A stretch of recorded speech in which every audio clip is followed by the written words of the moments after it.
नमस्कार विद्यार्थी मित्रांनो, आज आपण बघणार आहे अर्थव्यवस्था म्हणजेच इकॉनॉमिक्स. स्पर्धा परीक्षेच्या दृष्टीने अतिशय महत्त्वाचा असणारा हा टॉपिक. ह्याच्यावरती 100% प्रश्न येतात. ह्या प्रश्नांमध्ये बरेच विद्यार्थ्यांची गडबड होते, त्यांना हा विषय अवघड जातो, पण तसं काही नाही आहे. मुळात जर त्याच्या मूलभूत संकल्पना क्लिअर असतील तर तुम्हाला 100% मार्क मिळतात आणि चांगल्या पद्धतीचा मार्क मिळवण्याचा हा घटक म्हणून ह्याच्याकडे बघा. तर आपण ह्याच्यामध्ये काय करणार आहे, तर अर्थव्यवस्थेचे प्रकार किती आहेत? एकूण 3 प्रकार आहेत: मुक्त, नियोजित आणि मिश्र. त्यानंतर येतं बॅलन्स ऑफ ट्रेड, म्हणजे त्याला आपण व्यापार तोल म्हणतो. तर बॅलन्स ऑफ पेमेंट, त्याला आपण व्यवहार तोल असं म्हणतो. ह्या दोघांमधला मूलभूत फरक आपण बघणार. त्यानंतर आपण बघणार की डिव्हॉल्युशन ऑफ रुपी, म्हणजे रुपयाचे अवमूल्यन कसं केलं, कधी केलं, कुणी केलं, हे आपण बघणार. त्यानंतर बघणार की इकॉनॉमिक डेव्हलपमेंट म्हणजे आर्थिक विकास आणि इकॉनॉमिक ग्रोथ म्हणजे आर्थिक वृद्धी, ह्यामधला मूलभूत फरक काय आहे. तुम्ही जर हा चॅनल अजून पण सबस्क्राईब केलं नसेल तर नक्की सबस्क्राईब करा आणि बेल आयकॉन पण दाबा. पहिलं जे आपण बघणार आहे ते थोडंसं इंट्रोडक्शन. अर्थव्यवस्था काय आहे, तर एक सामाजिक शास्त्र आहे. ह्याच्यामध्ये काय केलं जातं, वस्तू आणि सेवा यांचे उत्पादन, वितरण आणि वापराचे विश्लेषण केले जातं. ॲडम स्मिथ काय म्हणतात की अर्थव्यवस्था हे राष्ट्राच्या संपत्तीच्या स्वभाव वैशिष्ट्याची आणि कारणांची चिकित्सा आहे. ह्याच्यामध्ये 3 प्रकार पडतात अर्थव्यवस्थेचे.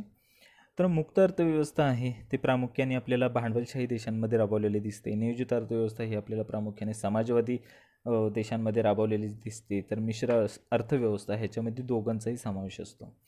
आता मुक्त अर्थव्यवस्था जी आहे ह्याला आपण काय म्हणतो, तर सेल्फ मॅनेज्ड इकॉनॉमी म्हणतो.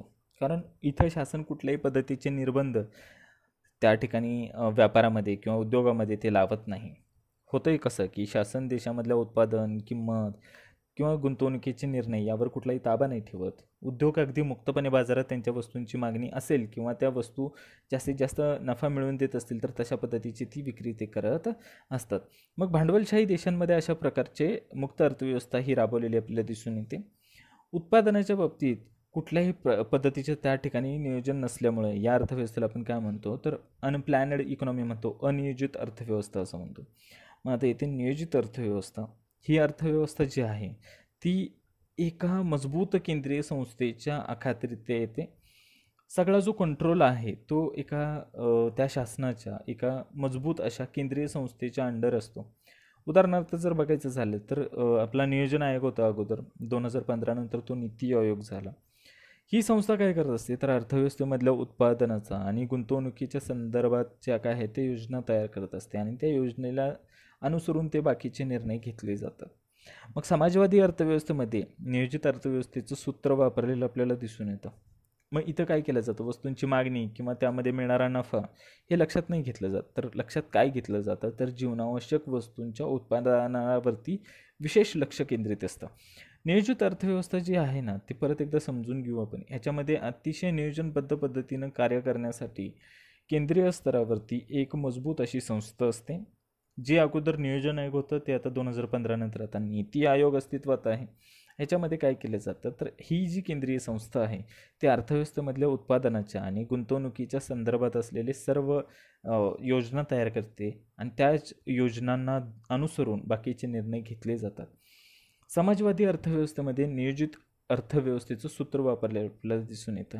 वस्तूंची मागणी किंवा नफा याच्यापेक्षा जास्त महत्त्व कोणाला दिलं जातं, तर ते वस्तूंच्या उत्पादनावरती, जीवनावश्यक वस्तूंच्या उत्पादनावरती लक्ष केंद्रित केलेलं आपल्याला दिसून येतं. आता नियोजित अर्थव्यवस्थेचे परत 2 प्रकार पडतात. एक येतो आदेशात्मक, त्याला आपण कमांड इकॉनॉमी म्हणतो, आणि सूचनात्मक, ज्याला आपण इंडिकेटिव्ह असं म्हणतो. आदेशात्मक काय म्हणतंय, तर आदेशात्मक जे काही नियोजित अर्थव्यवस्थेचं स्वरूप आहे ते अतिशय कडक आहे, अतिकेंद्रित स्वरूपाचं आहे, म्हणून त्याला आपण आदेशात्मक म्हणतो. अशा अर्थव्यवस्थेमध्ये केंद्र संस्था शासनाच्या हाती सर्व आर्थिक अधिकार दिले जातात. अशा अर्थव्यवस्थेमध्ये काय केलं जातं, शासनाच्या हाती सर्वच्या सर्व आर्थिक अधिकार दिलेले असतात. ठीक आहे. पण सूचनात्मक कसं आहे, आता आपण मागाशी बघितलं की आदेशात्मक हे कडक स्वरूपाचं आहे, सूचनात्मक जे आहे ते थोडंसं ढिल्या स्वरूपाचं आहे. म्हणजे एखाद्या विशिष्ट क्षेत्रातील गुंतवणूक किंवा उत्पादन वाढवण्यासाठी आदेश न देता सूचनाच दिली जाते. म्हणजे अनुदान द्या, सबसिडी, करमुक्तता अशी आमिषं दाखवली जातात. त्याला प्लॅनड मार्केट इकॉनॉमी असं म्हणतात. ठीक आहे. मग आता आपण पुढं बघू मिश्र अर्थव्यवस्था काय. अतिशय दोघांचं मिश्रण म्हणजे मिश्र. ठीक आहे. नियोजित अर्थव्यवस्थेमध्ये आपल्याला कोणाचं लक्षण दिसलं, समाजवादाचं. मुक्त अर्थव्यवस्थेमध्ये कोणाचं दिसलं, तर भांडवलवादाचं. आणि मिश्रमध्ये काय येतं, तर त्या दोघांचाही सहअस्तित्व दोघांच्याही समावेशातून जी अर्थव्यवस्था निर्माण होते त्याला आपण काय म्हणतो, मिश्र अर्थव्यवस्था असं म्हणतो. ठीक आहे. आता आपण बघू पुढं की व्यापार तोल आणि व्यवहार तोल ह्या दोन बेसिक गोष्टी आहेत. तुम्हाला हा व्हिडिओ पूर्ण बघता येत नसेल तर अतिशय एका लाईनीमध्ये सांगून देतो. तर balance of trade, balance of ट्रेडचा अर्थ काय होतो, व्यापारातील आयात निर्यात यातला फरक म्हणजे बॅलन्स ऑफ ट्रेड. बस एवढंच लक्षात ठेवायचं. ट्रेड म्हणजे काय, व्यापार. व्यापारमध्ये काय होतं, आयात होती निर्यात होती, ह्या दोघांमध्ये किती फरक आला याला काय म्हणायचं, तर व्यापार तोल म्हणायचं. मग व्यवहार तोल काय आहे, बॅलन्स ऑफ पेमेंट काय आहेत, तर एखाद्या देशाने इतर देशांशी केलेले सर्व प्रकारचे आर्थिक व्यवहाराचं रेकॉर्ड ठेवायचं, लेखाजोखा ठेवायचं. बस म्हणजे कर्जांच्या स्वरूपात असेल तर व्यवहारातून येणारी येणी किती आहेत, येणी म्हणजे रिसिप्ट किती आहे, आणि देणी म्हणजे पेमेंट्स किती आहे. हे जर तुम्हाला एवढं जरी समजलं ना तरी ह्या दोन कन्सेप्ट तुम्हाला पूर्ण लक्षात येतात.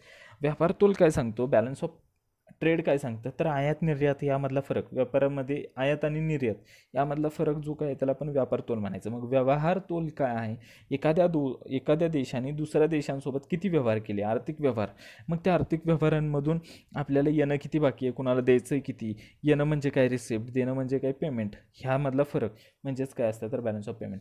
बस एवढं जरी समजलं तरी तुम्हाला ह्या कन्सेप्ट समजून जातं. आता आपण डिटेलमध्ये बघू. व्यापार तोल काय म्हणतं, व्यापार तोल म्हणजे एका वर्षातील देशाच्या आयात वस्तूंची एकूण किंमत आणि देशाच्या निर्यात वस्तूंची एकूण किंमत फरक होय.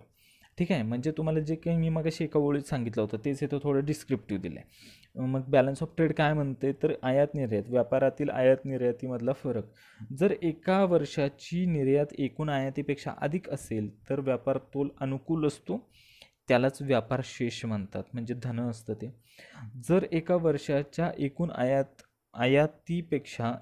एकूण आयात निर्यातीपेक्षा अधिक असेल तर व्यापार तोल हा प्रतिकूल असतो, त्यालाच आपण व्यापार तूट असं म्हणतो. व्यापार शेष असतं त्याच्यामध्ये पॉझिटिव्ह असतं, धन असतं. व्यापार तूट ही ऋण असते. ठीक आहे. मग त्यानंतर जर बघितलं व्यवहार तोल म्हणजे balance of payment. Balance of payment काय म्हणते, तर एका देशाने इतर देशांशी केलेले सर्व प्रकारच्या आर्थिक व्यवहारांचे व्यवस्थित मांडलेले रेकॉर्ड म्हणजे सिस्टमॅटिक रेकॉर्ड. यामध्ये त्या देशात म्हणजे सरकार तसेच खाजगी व्यक्तींना इतर देशांकडून देण्यात येणारी सर्व येणी आणि त्यांना द्यावी लागणारी सर्व देणी यांचा समावेश होतो. येणी देणी, मग येणं जे असतं त्याला आपण रेसिप्ट म्हणतो आणि ज्याला आपण देणार आहे त्याला आपण पेमेंट्स असं म्हणतो. ठीक आहे. मग आता व्यापार तोल, मग ह्याच्यामध्ये फक्त वस्तूंच्या आयात निर्यातीतून निर्माण होणाऱ्या येणे आणि देण्यांचा समावेश असतो. मात्र व्यवहार तोलामध्ये म्हणजे बघा, बॅलन्स ऑफ ट्रेडमध्ये काय होतं, तर आयात निर्यात यामधला फरक आपल्याला दिसत होता. पण बॅलन्स ऑफ पेमेंटमध्ये आपल्याला काय दिसतोय, वस्तूंशिवाय सेवांच्या देवाणघेवाणीतून सेवांच्या देवाणघेवाणीतून, कर्जे आणि गुंतवणुकीच्या व्यवहारातून, म्हणजे एकूण जे काय आहे ना व्यवहाराच्या रिलेटेड, व्यवहार तोल म्हणजे बॅलन्स ऑफ ट्रेड, ह्याच्यामध्ये आपण काय करणार आहे, तुमचं कर्ज असतील, गुंतवणुका असतील, वस्तू असतील, सेवा असतील, ह्याच्यातून येणारे रिसिप्ट्स आणि पेमेंट या सर्वांचा समावेश होत असतो. ठीक आहे. आता बघितलं आपण, परत एकदा बघू. थोडंसं लिहून देतो तुम्हाला. तर आता बॅलन्स ऑफ ट्रेड ह्याच्यामध्ये काय आहे, फक्त वस्तूंच्या संदर्भात ते काम करते. ठीक आहे. बॅलन्स ऑफ ट्रेड जो आहे तो फक्त वस्तूंच्या संदर्भात काम करतोय आणि त्यांची आयात निर्यात तो कन्सिडर करतोय. पण बॅलन्स ऑफ पेमेंट काय करते, नीट बघा, बॅलन्स ऑफ पेमेंट काय करते, तर वस्तूंशिवाय सेवांच्या देवाणघेवाणीतून सुद्धा, तसेच कर्ज आणि गुंतवणुकीच्या व्यवहारातून निर्माण होणारे येणी आणि देणी ह्याचा समावेश होतो. ठीक आहे. म्हणजे बॅलन्स ऑफ ट्रेडमध्ये काय होत होतं, फक्त वस्तूंचा समावेश होत होता, पण बॅलन्स ऑफ पेमेंटमध्ये गुड्स अँड सर्व्हिसेस, वस्तू आणि सेवा या दोघांचा समावेश होतो. आता आपण पुढं जाऊ. रुपयाचे अवमूल्यन, डिव्होल्युशन ऑफ रुपी. मग अवमूल्यनाचा अर्थ काय, पहिले आपण ते बेसिक बघून घेऊ. अवमूल्यनाचा अर्थ काय होतो, रुपया परकीय चलनाच्या संदर्भात मागणी व पुरवठ्याच्या आधारे स्वस्त होत असल्यास त्याला आपण रुपया घसरत आहे असं म्हणतो. म्हणजेच काय होतं, तर रुपी इज डिप्रिसिएटिंग असं त्याला म्हणतो. मग अवमूल्यनामुळे काय होतं, तर परकीय चलनाच्या संदर्भात रुपया आपला स्वस्त होत असतो. अवमूल्यनामुळे काय होत असतं, तर परकीय चलनांच्या संदर्भात सुद्धा रुपया आपला स्वस्त होत असतो. पण अवमूल्यन हे सरकारनं मुद्दाम घडवून आणलेलं असतं. आजपर्यंत 3 वेळा अशा पद्धतीचं अवमूल्यन सरकारनं 3 वेळा घडवून आणलेलं आहे. ठीक आहे. मग भारतामध्ये ते कधी कधी झालं ते आपण बघणार. अवमूल्यन हे सरकारने मुद्दामून घडवून आणलेलं असतं. अवमूल्यनाद्वारे रुपयाची किंमत परकीय चलनाच्या संदर्भात घसरली जाते, त्याला आपण कमी करतो. हा सरकारचा किंवा मध्यवर्ती बँकेचा धोरणात्मक निर्णय असतो. परत एकदा बघा, ह्याच्यामध्ये प्रश्न आपल्याला विचारले जाऊ शकतात आणि त्याचं आपल्याला उत्तर द्यायचं एक्झाममध्ये. तर आत्ता बेसिक कन्सेप्ट क्लिअर करून घ्यायची. रुपयाचे अवमूल्यन म्हणजे रिव्होल्युशन ऑफ रुपी. अवमूल्यांचा अर्थ काय होतो, तर रुपया परकीय चलनाच्या संदर्भात मागणी व पुरवठ्याच्या आधारे स्वस्त होत असल्यास त्याला आपण काय म्हणतो, रुपया घसरत जातोय असं म्हणतो. पण अवमूल्यनामध्ये सुद्धा तेच होतं, परकीय चलनाच्या संदर्भात आपला रुपया घसरतच असतो, तो स्वस्त होत असतो. मात्र अवमूल्यन हे सरकारनं मुद्दामहून घडवून आणलं जातं. रुपया घसरणं ही एक नैसर्गिक प्रक्रिया होती, पण अवमूल्यन हे सरकारने मुद्दामहून घडवून आणलेलं होतं. अवमूल्यनाद्वारे रुपयाची किंमत परकीय चलनाच्या संदर्भात कमी करणे हा सर्वस्वी जो डिसिजन आहे हा सरकारचा आहे किंवा मध्यवर्ती बँकेचा, म्हणजेच आपल्याकडे रिझर्व्ह बँक ऑफ इंडिया येते, यांचा धोरणात्मक निर्णय असतो. आता अवमूल्यनाचे परिणाम हे आपल्याला आयातीवरती आणि निर्यातीवरती दोघांवरती दिसून येतात.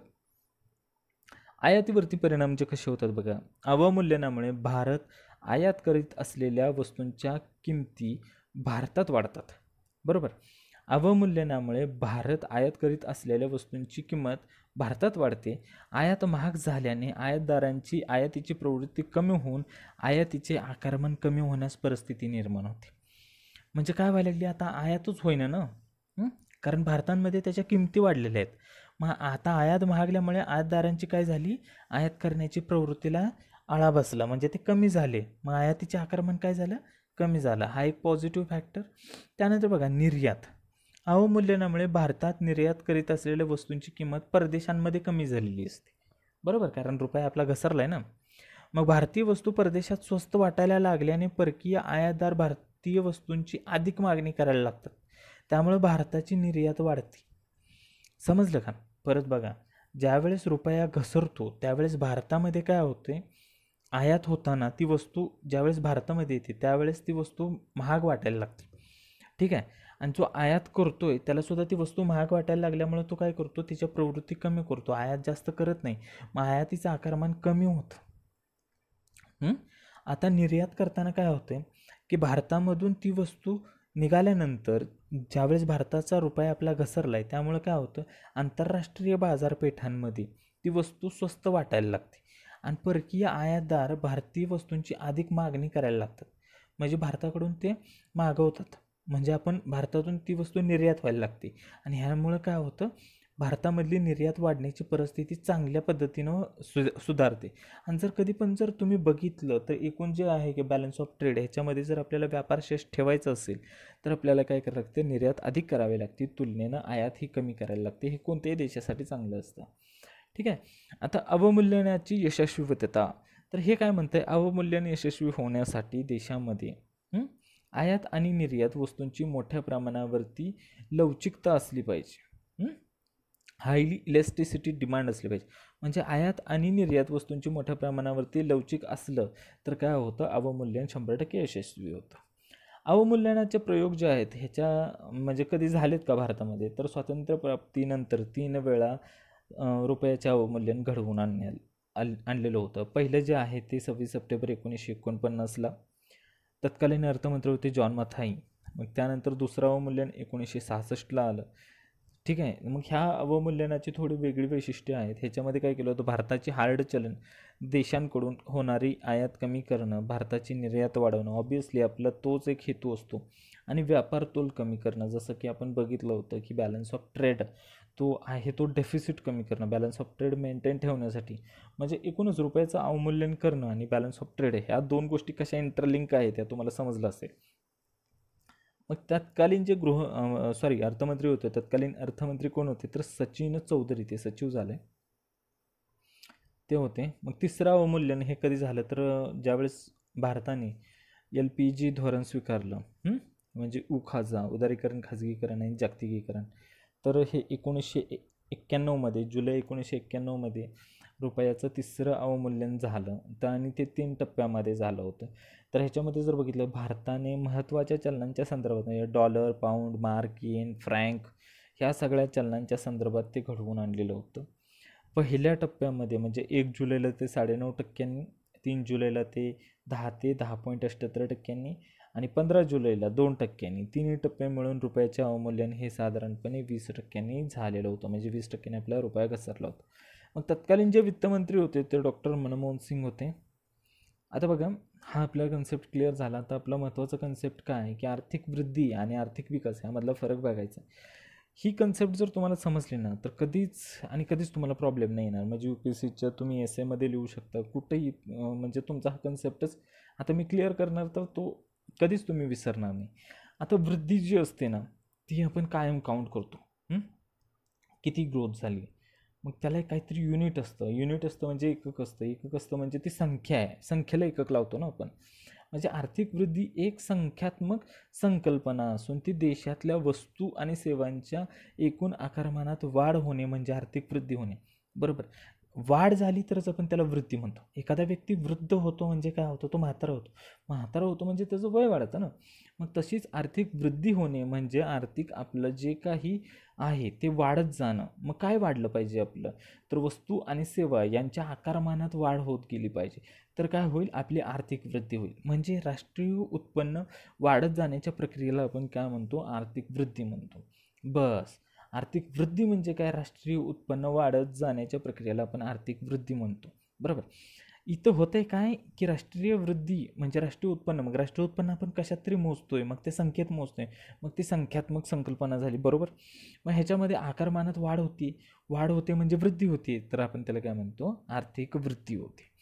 आता आर्थिक वृद्धी मोजमाप करताना आपण साधारण कशाचा उपयोग करतो, GDPचा उपयोग करतो, ग्रॉस डेव्हलपमेंट प्रोडक्शन. तर ह्याच्यामध्ये काय होतं, अशा रीतीने देशाचा GDP सतत वाढत जाण्याच्या प्रक्रियेला आपण काय म्हणतो, तर आर्थिक वृद्धी असे म्हणतो. तर एका वर्षाचा GDP मागच्या वर्षाच्या GDPच्या तुलनेत वाढलेला असेल तर त्याला आपण काय म्हणतो, आर्थिक वृद्धी दर असं म्हणतो. ठीक आहे, एखाद्या वर्षाच्या, ठीक आहे, आपण परत एकदा बघा, एका वर्षाच्या GDP मागच्या वर्षाच्या GDPच्या तुलनेत जेवढ्या टक्क्यांनी वाढलेला असतो त्यास आपण काय म्हणतो, आर्थिक वृद्धी दर म्हणतो. आर्थिक वृद्धी दर, ह्याला कशाला म्हणा, आर्थिक वृद्धी वेगळं ना आर्थिक वृद्धी दर वेगळं, हे तुम्हाला समजले असेल आय होप. आर्थिक वृद्धी म्हणजे काय, तर राष्ट्रीय उत्पन्न वाढत जाण्याच्या प्रक्रियेला आपण काय म्हणतो, आर्थिक वृद्धी म्हणतो. याच्यामध्ये काय केलं जातं, वस्तू आणि सेवा यांच्या आकारमानामध्ये वाढ होत जाते, त्याला आपण आर्थिक वृद्धी म्हणतो. हा GDPच्या संदर्भात मोजला जातो. ठीक आहे, त्यामुळे आपण त्याला काय म्हणतो, संख्यात्मक संकल्पना असं म्हणतो. मग एखाद्या वर्षाचा GDP मागच्या वर्षाच्या GDPच्या तुलनेत किती टक्क्याने वाढला त्याला आपण काय म्हणतो, आर्थिक वृद्धी दर असं म्हणतो. आर्थिक वृद्धी दर धनात्मक किंवा ऋणात्मक असतो. ऑब्विसली संख्यात्मक आहे ना, मग संख्या एकतर धन असते किंवा ऋण असते. वस्तू व सेवांच्या भौतिक उत्पादन वाढवणे हे खरे आर्थिक वृद्धीचे द्योतक असते. बरोबर, म्हणजे इथं कंटिन्यू वाढ झाली पाहिजे, ग्रोथ झाली पाहिजे. ठीक आहे, वस्तू आणि सेवांमध्ये त्यांच्या आकारमानामध्ये वाढ झाली पाहिजे, त्यांच्या उत्पादनामध्ये वाढ झाली पाहिजे. भौतिक उत्पादनामध्ये वाढ करणे हे आर्थिक वृद्धीचे खरे द्योतक असते. मग आता काय म्हणते, आर्थिक विकास, वृद्धी वेगळी विकास वेगळा. आता ही व्यापक संकल्पना आहे. आता ती व्यापक का अशा अर्थानं म्हणतोय की ती फक्त संख्यात्मक होती. अगोदरची जी कन्सेप्ट होती आपली इकॉनॉमिक ग्रोथ, तर ती कशी होती, ती संख्यात्मक होती, पण ही गुणात्मक आहे. विकास या संकल्पनेत केवळ आर्थिक वृद्धीच नव्हे तर जीवनाच्या वेगवेगळ्या क्षेत्रामधला सकारात्मक बदल याचा सुद्धा समावेश होतो. आता मगाशी जर बघितलं ना आपण, आर्थिक वृद्धीमध्ये काय होतं, गुड्स अँड सर्व्हिसेस, वस्तू आणि सेवा यांचं आकारमान वाढवा, हे करा ते करा असं, आणि ते GDPच्या माध्यमातून आपण ती संख्यात्मक असल्यामुळे ते मोजत होतो, त्याला एक एकक होतं. पण विकास ही संकल्पना जी आहे ती गुणात्मक आहे. ही इथं जे आहे ना, फक्त तुम्हाला म्हणजे एकूणच आपलं फक्त आर्थिक वृद्धी नाही करायची, तर विकासाच्या संकल्पनेमध्ये कोणाकोणाचा समावेश होतो, तर आर्थिक वृद्धीसोबतच जीवनाच्या इतर क्षेत्रामधल्या सकारात्मक बदलांचा समावेश होत असतो. हे आपल्याला या ठिकाणी विकास या संकल्पनेत समजून घ्यायला लागतं. मग आर्थिक वृद्धी होत असताना दरडोई उत्पन्न, वास्तव उत्पन्न, दारिद्र्य, बेरोजगारी, देशातील उत्पन्नतेचं वितरण यामध्ये काय बदल झाले हे आर्थिक विकास सूचित करत असतं. म्हणजे आर्थिक वृद्धी होतीये म्हणजे आकारमान वाढते, वस्तू आणि सेवांचं आकारमान वाढतंय, त्यांची वृद्धी होतीये, पण ते ॲक्च्युली लोकांपर्यंत किती पोचलंय, मग दारिद्र्यावरती त्याचा परिणाम झाला का, बेरोजगारीवरती परिणाम झाला का, देशातल्या उत्पन्नाचं वितरण जे आहे ते समान होतंय का, ह्याच्यामध्ये जर बदल दिसले तर आपण काय म्हणतो, आर्थिक वृद्धी खऱ्या अर्थाने काम करते. आणि हे बदल कोण सूचित करत असतं, तर ते आर्थिक विकास. आर्थिक विकास आपण कशात बघतोय, तर बाबा बेरोजगारी कमी झाली का, दारिद्र्य कमी झालं का. मग बेरोजगारी आणि दारिद्र्य कमी होण्यासाठी काय आपल्याला महत्त्वाचं होतं, आर्थिक वृद्धी. म्हणजे इकॉनॉमिक ग्रोथ झाली, म्हणजे वस्तू आणि सेवांचं उत्पादन वाढलं, विक्री वाढली, ती ह्यातून काय होणार होती, वृद्धी होणार होती. आणि त्या वृद्धीचा रिझल्ट कशात येणार होता, विकासामध्ये येणार होता. म्हणजे ऑब्व्हियसली काय, वृद्धी जर चांगली झाली असेल तर एकूण राष्ट्रीय उत्पन्न आहे ते आपलं वाढलं असेल, दारिद्र्य कमी झालेलं असेल, बेरोजगारी कमी झालेली असेल, आणि उत्पन्नाचं जे आहे ते समान वितरण होईल. अशा पद्धतीनं आपल्याला काय करत असतं, आर्थिक विकास हा सूचित करत असतो. आर्थिक वृद्धीमुळे निर्माण होणारे फायदे मुठभर भांडवलदारांपुरते न राहता ते सर्वांसाठी रोजगाराच्या संधी निर्माण करत राहिलं पाहिजे.